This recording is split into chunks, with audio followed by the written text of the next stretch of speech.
ఆ చండాలం అంతా కూడా రికార్డ్ చేసి రాస్తారని పంపించారు వాళ్ళు. రాస్తారని పంపించిన తర్వాత ఆ లాయర్ ఎవరు రాజేష్ లాయర్ని తీసుకొచ్చి ప్రపంచం అంతా చూసింది. ప్రపంచం అంతా చూసింది.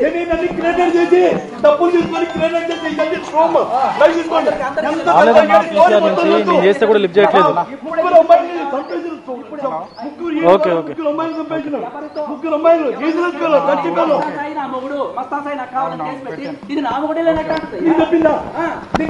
ప్రపంచం అంతా చూసింది.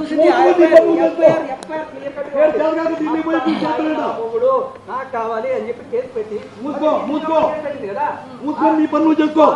లక్షల లంచం తీసుకున్నా తీసుకొని ఒక ఆడపిల్లని 15 మంది కొన్నాళ్ళు పంపించి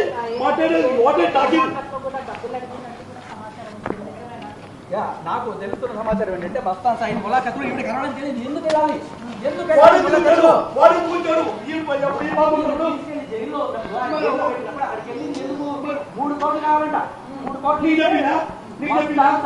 హలో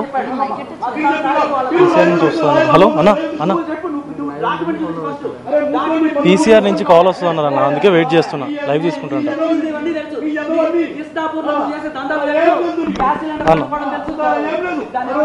అవునా దొంగసారాలు ఏదేమైనప్పటికీ కూడా మీరు మాట్లాడుకుంటున్న నాకు కాల్ వస్తే మళ్ళీ ఇంటరప్ట్ అయిద్దని చూస్తున్నా. అట్లా ఏం చెప్తారు? వాళ్ళకి ఏం చెప్తారు? వాళ్ళ పేరెంట్స్ తో మాట్లాడతాము. రైట్. ఎప్పుడు వచ్చారండి మీరు ఇక్కడికి? గందరగోళం ఏంటి అసలు ఇదంతా?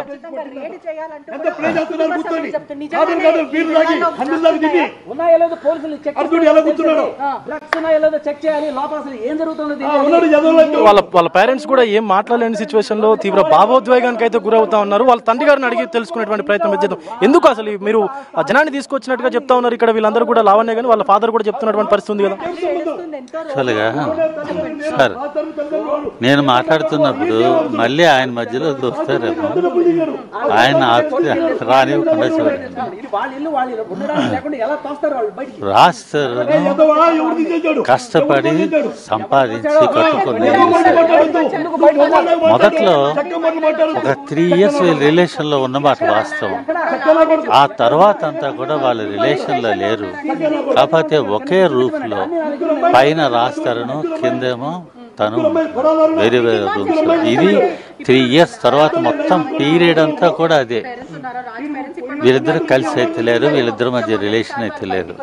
కాకపోతే అందరికీ వస్తున్న డౌట్ ఏంటంటే ఆ మిగతా సంవత్సరాలు 7 సంవత్సరాలు 8 సంవత్సరాలు ఎందుకు కలిసి ఉండాలి అని ఒకే ఒక ఉదాహరణ చెప్తాను సార్.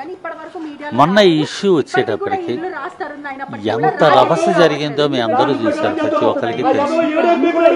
తను ఆ రేంజ్ లో రభస్ చేస్తుందనే విషయం రాజ్తరుణ్కి తెలుసు, అతనికి ముందే తెలుసు. ఇప్పుడు మొన్న జరిగింది ఇదే. స్టార్టింగ్ లో కానీ రాజ్తరుణ్ బయటకు వచ్చేస్తే ఇంతే రభస అప్పుడు జరిగి ఉండేది. అప్పుడు ఇతని కెరీర్ అంతా స్మాష్ అయ్యి ఉండేది. ఇలాగ ఇతని కెరీర్ స్మాష్ అవ్వకూడదు అనే ఉద్దేశంతో అతను ఏంటంటే ఇంట్లో భరించేవాడు.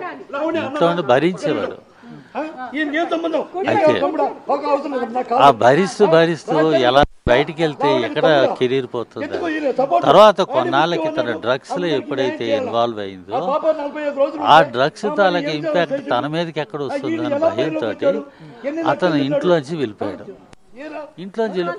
ఈ అమ్మాయి ఏమో ఇంట్లో తిష్టేస్తుంది, ఇల్లు నాది అన్నట్టుగా బిహేవ్ చేస్తుంది. ఇప్పుడు ఏంటంటే అతను రెంటెడ్ హౌస్ లో ఉంటాడు, మేము ఒక దగ్గర రెంటెడ్ హౌస్ లో ఉంటాం. ఇదంతా ఎస్టాబ్లిష్మెంట్ బర్డెన్ అంతా అతనికే పడిపోతూ సినిమాలు కూడా అంతంత మాత్రంగానే ఉంటున్నాయి. ఆ సంగతి తెలిసింది అందరికి చెప్పగల. ఈ ఫైనాన్షియల్ బర్డెన్ అతని మీద ఎందుకు ఇవ్వాలి, ఎందుకు చేయాలి? మా ఇంటికి మనం వెళ్ళిపోతే సరిపోతుంది కదా అని ఇక్కడికి వచ్చినప్పుడు తను ఏం చేసిందంటే సామాన్లన్నీ బయటకి వేసేసి రావద్దు ఇక్కడ పడేసింది. అయితే సామాన్లంతా బయట పడేసిందా?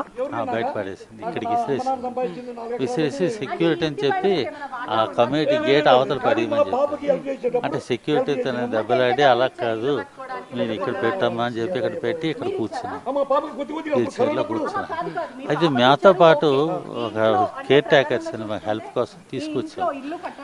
నాకేంటంటే ఇంట్లోకి రాగానే ఒక విధమైన బాధ ఫీలింగ్, దాంతో ఒక విధమైన ఇద్దరు హెల్త్ బాగాలేవు సార్ ఇద్దరికి.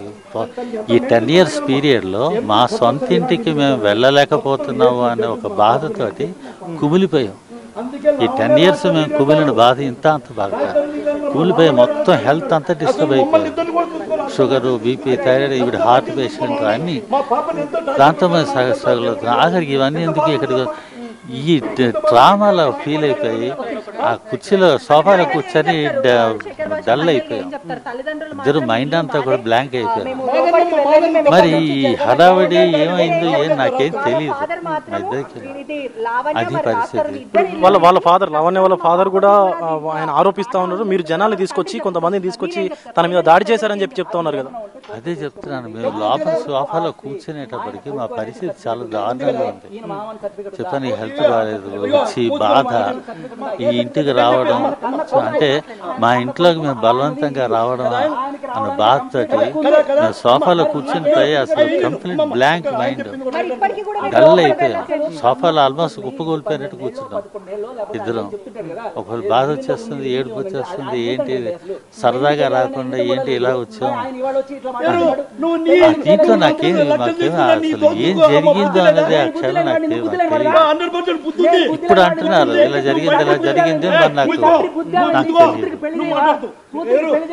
మాకైతే తెలియదు. మీరే కావాలని తన ఇంటి నుంచి బయటకు పంపిస్తున్నారని చెప్పి వాళ్ళ తండ్రి కూడా ఆరోపిస్తా ఉన్నాడు. మేము బయటకు పంపించాలి అని కాదు, ఇల్లు మాకు సొంతం చేసుకోవాలి అన్నదే మా తాపత్రయం. అలాగా గొడవలు పెట్టే మనస్తత్వం ఆలోచన అయితే మాకు లేదు. మరి ఏం జరిగిందో ఏంటి అన్నది నేను చెప్పలేను.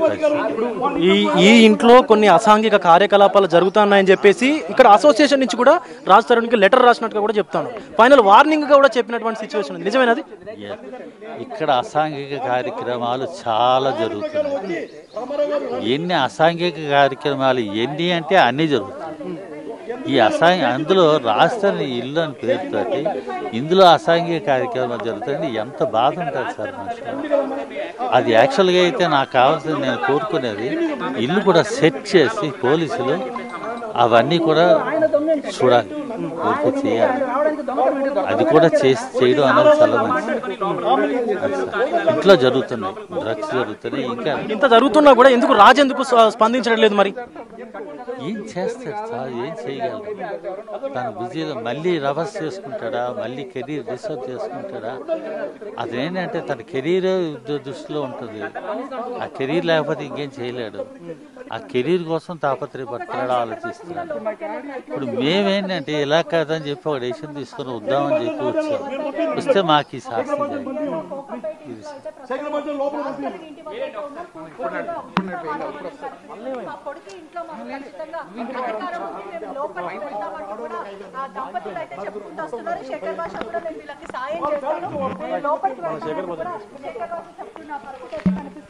గత 3 గంటలు 4 గంటల నుంచి కూడా తల్లిదండ్రులు ఇద్దరు కూడా ఇక్కడనే రోడ్ మీద కూర్చున్న పరిస్థితి.